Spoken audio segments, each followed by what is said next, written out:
ایک دفعہ ایک صاحب آئے ہمارے گھر, دیکھے 2 کمروں کا گھر ہے, انہوں نے کہا یار مفتی صاحب ممبر پہ باتیں اتنی بڑی بڑی, یہ گھر ہے ٹوٹل؟ میں نے کہا جتنی بڑی باتیں اس سے بڑا اللہ نے گھر دیا ہے ہمیں الحمدللہ. 2 کمرے, میری ضرورت اس سے پوری ہو رہی ہے. اس وقت میرے 16 بچے تھوڑی تھے, 2 بچے تھے, تو 2 کمرے بہت ہیں, بہت ہیں 2 کمرے رہ لیتے ہیں. ایک واش روم ہے, کچن ہے, تھوڑے بہت. بس ایک چیز کی مجھے ٹینشن تھی, دھوپ نہیں ہے اس میں, ہوا بھی تھی, دھوپ نہیں ہے, تو وہ ایک ٹینشن تھی. تو میں کہتا تھا یار اللہ نے ساری عیاشیاں دی ہوئی ہیں, تو ایک تھوڑی سی اگر ٹینشن دے دی تو کیا ہے, دھوپ کا انتظام نہیں ہے, کیونکہ سن لائٹ میرے لیے, میں نہیں بغیر دھوپ کے بغیر گزارا ہوتا. تو پھر وہ یہ بڑی ایک ٹینشن ہوتی ہے انسان کو. خیر, تو میں جب دوسری کی سوچ رہا تھا نا, تو میں ناشتے نہیں مجھ سے چھوٹ رہے تھے ہوٹل کے جو خاص قسم کا پراٹھا. تو مجھے یاد ہے میں نے اپنے دوست کے ساتھ پلاننگ کی, یار میں اب دوسری شادی کر رہا ہوں, میرا خرچہ بڑھے گا, مجھے یہ ہوٹل کا پراٹھا چھوڑنا پڑے گا. آپ اندازہ لگا رہے ہو غربت کا. لیکن میں غریب نہ اس وقت سمجھتا تھا نہ اب, اور حقیقت ہے ہم کہاں سے غریب ہیں بھائی. میں نے کہا یار یہ مجھے قربانی دینی پڑے گی, کیونکہ اب میرے خرچے ڈبل ہو جائیں گے. تو مجھے اب یہاں سے کیا کرنا ہے, یہ عیاشی جو ہے نا, عیاشی پٹھان ہوٹل کے جا کے پراٹھے پھوڑ رہے, یہ عیاشی مجھے چھوڑنی پڑے گی. لیکن اللہ کی قدرت ایسی ہوئی کہ وہ بھی نہیں چھوڑنی پڑی. آپ جیسے جیسے شادی کرتے ہیں, بچے ہوتے ہیں, آپ کی سورس آف انکم بڑھتی چلی جاتی ہے, کم نہیں ہوتی ہے, تو کم ہوتی نہیں ہے کسی قیمت. اب میری سورس آف انکم پھر کہاں سے, آسمان سے پیسے برسنا شروع ہوئے. میرے ساتھ ایسے ایسے معاملات ہوئے ہیں کہ میں تو بتا رہا ہوں نا, کاروبار شروع کیا تو یہ بزنس ہو رہا تھا میرا, میں بیٹھا ہوا ہوں جی شہد چاہیے, ابے اوپر کون جائے گا شہد لینے, کیوں میری ضرورتیں پوری ہو رہی ہیں, مجھے لگ رہا ہے یہ بزنس کیا ہے, غریبی ہے. اگلے دن آ رہے ہیں انکل بھائی اب تو لے آؤ, پھر اگلے دن گیا میں شہد لایا, چلو یار لے لو بھائی. اس طرح سے ہمارا شہد بک رہا ہے, اس سے جو پروفٹ ہو رہا ہے وہ بھی اتنا ہونا شروع ہو گیا.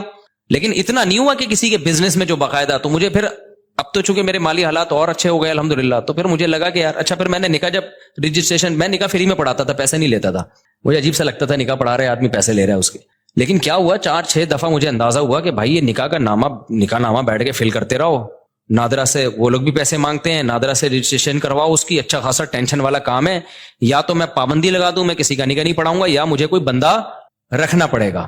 پھر میں نے بندہ رکھا کیونکہ میرے پاس بہت زیادہ لوگ آ رہے تھے نکاح پڑھوانے کے لیے. اچھا, اس کام کے لیے مجھے نکاح رجسٹرار بننا تھا.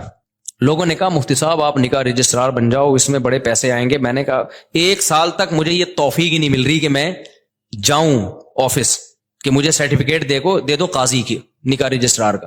ہلا ہی نہیں جا رہا, کیونکہ ضرورت نہیں ہے نا, پراٹھے چل رہے تھے اسی حساب سے, تو میں کیوں جاؤں. پھر میں نے کیا کیا, ایک قاضی نے مجھے, ایک نکاح رجسٹرار نے کہا یار آپ میرا فارم لے کے پڑھا آپ دیا کرو, فیس لے کے مجھے دے دیا کرو آپ میں رجسٹر کر. تو میں نے ایسا کرنا شروع کیا, 6 مہینے میں نے ایسے کیا. ایک نکاح رجسٹرار آئے, انہوں نے کہا میرے پاس پورا سیٹ اپ ہے, پڑھا آپ دیا کرو, ڈاکومنٹیشن میں کر دوں گا, پیسے کس کو دے دیا کرو. تو میں نے پیسے لینا شروع کر دیا, ان کو دینا شروع کی. تو محنت ہو رہی تھی نا بیچارے کی, نکاح بھرنا بھی ہے اس نے. ایک دن کیا ہوا, جو یونین کونسل میں ہوتے ہیں نا, جو نکاح رجسٹریشن کا سرٹیفکیٹ دیتے ہیں, وہ خود میرے پاس چل کے آ گیا. اس نے کہا مفتی صاحب آپ کے نام سے, آپ کے سائن سے اتنے نکاح ہو رہے ہیں, تو آپ خود نکاح رجسٹرار کیوں نہیں بن جاتے. میں نے کہا یار مجھے یہ وہاں چل کے جاتے ہوئے بہت ٹینشن ہو رہی ہے کہ کیونکہ مجھے جس چیز کی ضرورت نہ ہو نا, مجھ سے وہ کام ہوتا نہیں ہے. تو اب میری ضرورتیں پوری ہو رہی ہیں. انہوں نے کہا آپ ادھر ان کو اتنے پیسے دے رہے ہو, خود رکھ لو, وہ کچھ اپنا رکھ لو, کچھ اپنے اسسٹنٹ کو دے دو کچھ. تو میں نے پھر یہ کیا کہ میں نے کہا بھائی میرے پاس ٹائم نہیں ہے. وہ خود گھر پہ آ کے سارا کام کیا, سرٹیفکیٹ پکڑا کے چلا گیا نکاح رجسٹرار کا. میں نے کہا اسٹیمپ تیرا باپ لگائے گا اس پہ, میرے پاس تو ٹائم نہیں ہے. اس نے ٹھپے لگے ہوئے نا پہلے سے, آپ پر اعتماد ہے, آپ مس یوز نہیں کرو گے.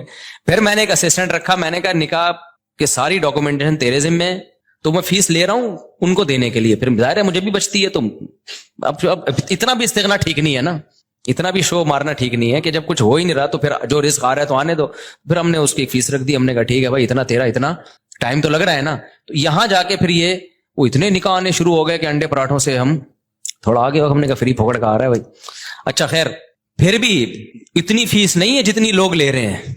میں اپنے نام کی فیس لینا چاہوں نا, جو اللہ نے ٹوٹی پھوٹی ہم جیسے نالائقوں کو شہرت دے دی, تو اس اسٹیج پہ پہنچنے کے بعد قاضی کی فیس 1.5 لاکھ 2 لاکھ ہوتی ہے. ہماری فیس اس سال 10,000 ہوئی ہے, سمجھ رہے ہو. اور اس میں بھی لوگوں کو کہا ہوا ہے کہ کوئی بھی ایک دفعہ کہہ دے کہ میرے پاس نہیں ہے, تو دوبارہ اس سے پوچھنے کی ضرورت نہیں ہے. یہ نہیں اس کے کہ تو آئی فون لے کے کیسے گھوم رہا ہے جب تو کم بخت 10,000 نہیں دے سکتا, یہ تیرے پاس یہ موبائل کہاں سے, یہ نہیں. اس کو میں نے اسسٹنٹ کو بتایا جو ایک دفعہ کہہ دینا کہ نہیں دے سکتا, دوبارہ پوچھنے کی ضرورت بولو نہیں ہے, فری میں پڑھائیں گے. تو فری میں بہت سارے نکاح پڑھاتا ہوں, اور تعلق والوں سے تو کوئی ایک روپیہ بھی نہیں ہوتا, بلکہ اسسٹنٹ کو اپنی جیب سے دے رہا ہوتا ہوں کہ یار تیری محنت تو لگ رہی, نادرا میں تو خرچہ ہو رہا ہے نا, مجھ سے لے لینا پیسے. وہ